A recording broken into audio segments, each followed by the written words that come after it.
Welcome to The Happy Writer, a show about creating and sustaining a long-term author career.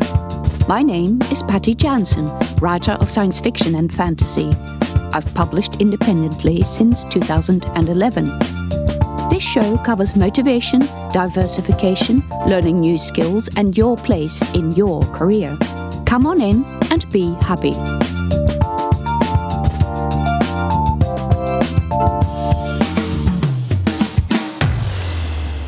Narrating your own audiobook, yay or nay? As I have said previously, producing audiobooks is expensive. You may economize on it by finding a cheaper narrator, but audio production still costs a fair chunk of money. If you have a large backlist, especially one that's not breaking the bank in sales, even a cheap narrator may be too expensive if you add up the amount required to do all your books. Having these books in audio can still be very good, because the more books you have in audio, the more they will sell, the more fans you will have, and the easier it is to advertise. At this point in time, in January 2021, we have more options to advertise our audiobooks than we have had in the past. So it would be worth putting out your entire backlist in audio. The problem is, if you have 50 books, even if you could find the cheapest possible narrator, and honestly you don't want to underpay them too much, because they do their work fairly, it would cost you tens of thousands of dollars. So, what gives? The solution is fairly simple. You could narrate them yourself. I started on this adventure last year, and it has both increased my income and completely transformed my attitude towards audio. I started with my non-fiction books because I figured that readers' tolerance to having an author read their own books is the highest for non-fiction. After all, it's fun being given the author's advice in the author's voice, isn't it? To take the step into recording audio is quite a big one, but most of it is mental. Yes, you have to learn some technical stuff, but not half as much as you think, or what you needed to learn in the past. This episode will set out the basics. I also want to dispel some notions about why you shouldn't record your own audio. So let's do that first. People say, "Oh, but I hate my voice." I did this as well. But it was a choice between me paying $60,000 to have my books put in audio or doing it much more cheaply, and I chose the money. Once I started recording, I found that I got over this hatred of hearing my own voice in about 3 seconds flat. You may feel that you don't have a voice for audio. I think this is tied with the first objection. While some people do have annoying voices, the funny thing is that what I find an annoying voice is not the same as what the next person finds an annoying voice. There are very well-known, well-paid professional narrators whose voice I simply cannot stand. They sound too American, too fake, too squeaky, or whatever for my liking. The operative in this sentence are the last 3 words, for my liking.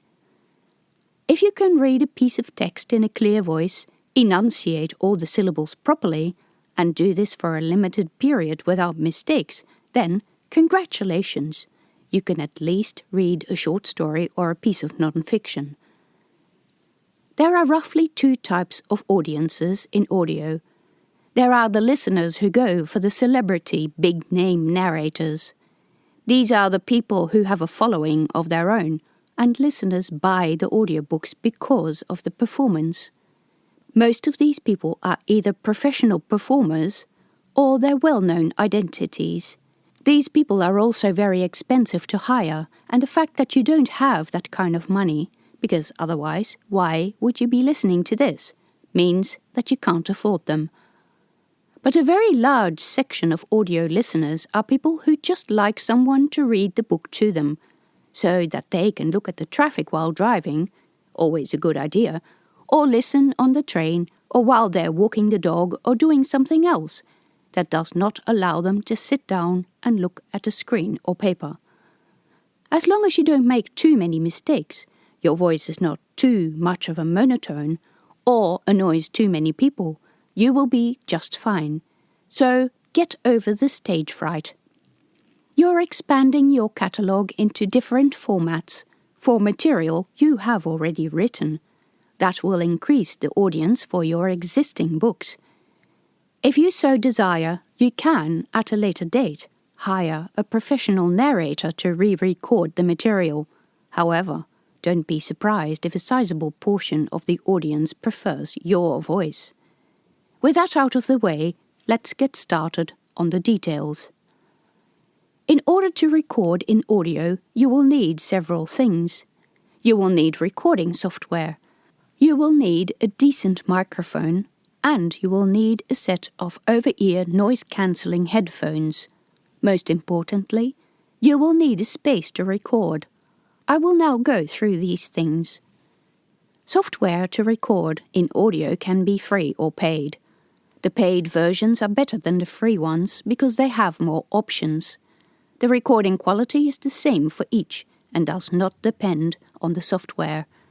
If you have a Mac, you can use free software already installed on your machine. It's called GarageBand. The options are fairly limited, but I put out several full-length audiobooks before I upgraded to paid software. ACX has a program called Audacity, which is free to use.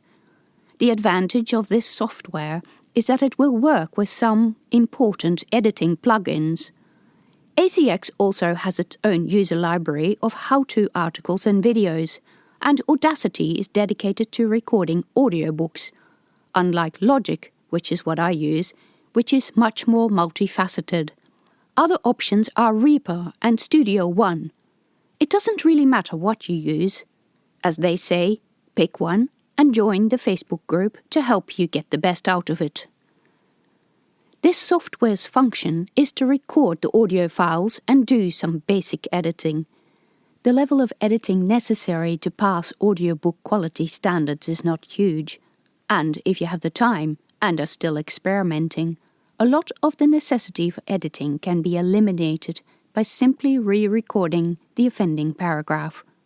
You will find in the audiobook community a lot of dogma about which type of software you should use, usually based on the preference of the group's moderator. It doesn't really matter. You're going to need a good microphone. If you get a USB microphone, this may not be terribly expensive. I got a Blue Yeti Nano podcasting microphone that I plug into the computer. Simple as that. If you Google recording audiobooks, you will often see people recommending that you get extra hardware. But at the level that you're at, presuming that you're not turning into an audio engineer, you don't need this. You do need a decent set of over-ear headphones. Noise-cancelling headphones are the best, because you will often find that there is a very short lag between your speaking and hearing your voice recorded through the microphone in your ears. You can also pick up slight background noises or rustles of your clothing, or tummy rumbles, and when you hear it in your headphones, you know it's on the file, so it's best to re-record while you're still in the booth. By far the most important thing you're going to need is a decent recording space. Fortunately, most houses come with one of these pre-installed. It's called a closet. A good recording space is a room that sounds muffled, where there is no echoing of sound. Large, cavernous rooms with hard floors, as are popular in modern houses, are terrible for recording audio. You need to be in a space that's covered with soft material. Closets are ideal. Famous podcasters have made a recording cubby by putting up a beach umbrella in the middle of the room with a doona over the top. It really is as simple as that. Of course, your recording space also needs to be quiet. Things like traffic, planes, dogs, a busy road, a washing machine, or renovations next door will interfere with your recording. You can choose to do it at a time when it's quiet, or you can insulate your room. Sound recording booths are extremely expensive, but again, the good old closet with the door shut dampens a lot of sound. Some sounds, like the rumbling of air conditioners, can be edited out if they're not too loud. But it's preferable by far not to record the background sound in the first place. The final component is your performance. You have to put energy in your voice that reflects the material you're reading. You may need some practice. Record a small piece and listen back to it to see if you like the sound. If you do, ask a couple of friends. They have to be audiobook listeners, because those are used to listening to someone reading a book rather than talking in a conversation. An audiobook is like a lecture, not a conversation. Make sure you enunciate clearly and that you do not miss any words or syllables. This may take some practice. Also, if you've been reading for a minute without making any mistakes, you're doing well. Don't expect to read a 4,000-word chapter without mistakes. You will need to edit them out. When I make a mistake, I leave a silence of a couple of seconds and then repeat the sentence that contained the mistake. I find it easier to do this as I go, because if I stop the recording and listen back to it, often the sound of my voice changes. Experiment with this and see what you like best. Should you do voices in fiction? Most books were not written for audio, and you will find this out for yourself if you start recording. Editors encourage us not to use too many dialogue tags. But when you have more than 2 characters speaking, this very quickly becomes confusing on the page. Audio can become confusing even if there are only 2 characters. You will find you may need to add some dialogue tags to your text. Of course, you can do this by changing the sound of your voice, and this is why listeners like it when people do voices. This is not as much about acting ability as it is about clarity. If you're determined you're not going to do voices, you definitely need the extra tags. But you may be like me. I was all like, I'm not going to do voices because I'm not an actor. I was never trained, and I have no illusions about my ability in acting. But when I came to read some fiction, after I did my non-fiction books, I found that I enjoyed it a lot more than reading non-fiction. Fiction allows you to put a lot more emotion in your voice and perform the book rather than simply read it. Non-fiction read with an extremely emotional voice becomes ridiculous, so non-fiction narration is usually much more like a lecture read from notes, which of course is exactly what it is. With fiction there is so much emotion that happens off the page between the words that you can express this in your voice. You may find that you really enjoy that process.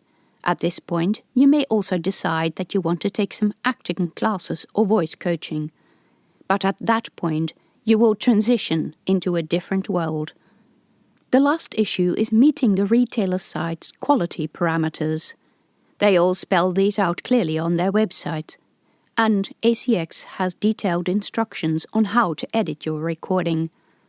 If you have recorded correctly in your audio cubby, without too much extraneous noise, with a decent microphone, you should be able to meet these specifications. If you have trouble, there are online communities where you can get help, but do make sure you read the instructions for your chosen software first, because editing recorded speech for an audiobook is really quite simple. I can't include instructions, because I can only do it for the software I use, which is not the most common, and each software package is going to be different. If you can Google and read, you should be able to master this. There are some Facebook groups, like authors who narrate their own audiobooks, where you can ask questions, and someone will point you in the right direction. As it turned out, my jump into audio has been very good. I got the equipment in December 2019, and then started recording my non-fiction in December and January. In January, I went on a trip, and when I came back, coronavirus hit and closed the airport for months. It is, in fact, still operating at a far reduced capacity. We are under the flight path, and planes interfere with my recording. You may even have heard some. I've had a great time in my audio booth. Find your own journey and have fun. Thank you for listening to the Happy Writer Show. Check out links and other episodes on my website at pattyjansen.com and my YouTube channel.